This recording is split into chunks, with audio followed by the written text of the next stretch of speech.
Good morning. This is Virginia, and now this webinar is on trauma journaling. So I want to first say that journaling is a thing that it's an activity that most therapists are going to ask you to do, and there is a rhyme and a reason, and there is a purpose and intention, especially with trauma journaling.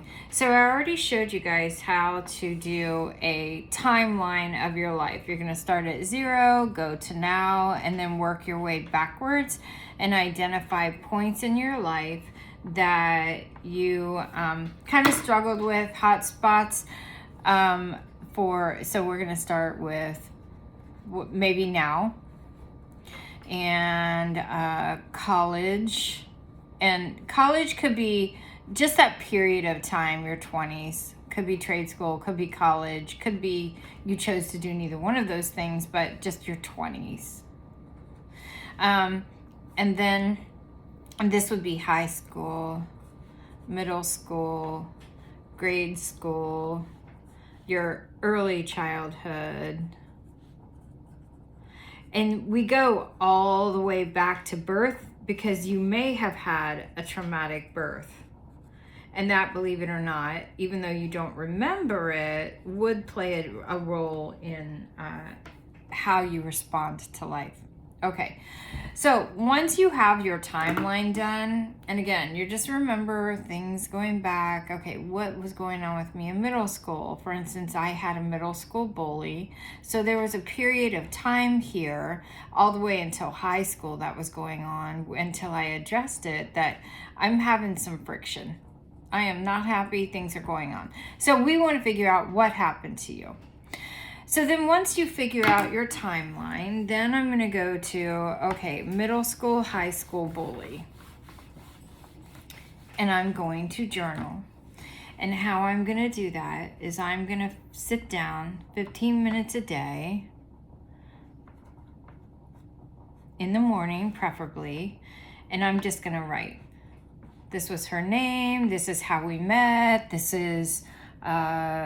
was our friend group, how we connected, at what point it turned south, and all the story, as much as I can possibly write about this person, 15 minutes at a time.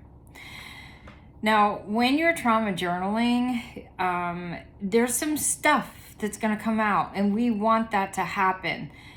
So get it out, write it, but don't reread it, because I don't want you re-traumatizing yourself. And believe, this doesn't have to be hard. You're just telling the story. So you go in non-judgmentally and just tell the story in your journal.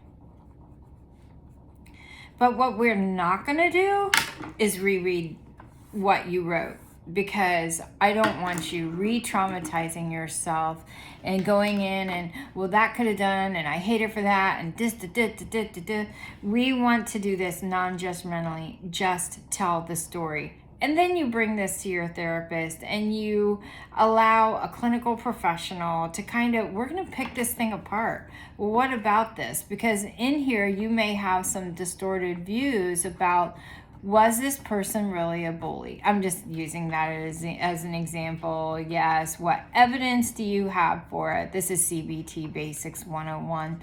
So anyway, what a clinical professional is going to do is going to find the hot spots in your story, and we're going to talk about these things, and we're going to dissect them and pick them apart, and we're going to help you tell a new story. We're going to give you a new narrative that you now can live with. And then this disappears.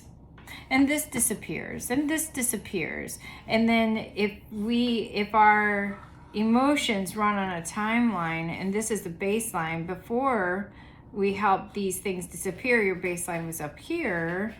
Now we're getting your baseline back down to something that's a little more quote unquote normal. So the goal is always to get your baseline down. And if you need to understand baseline, there is another video on this. So that's trauma journaling. Don't reread it.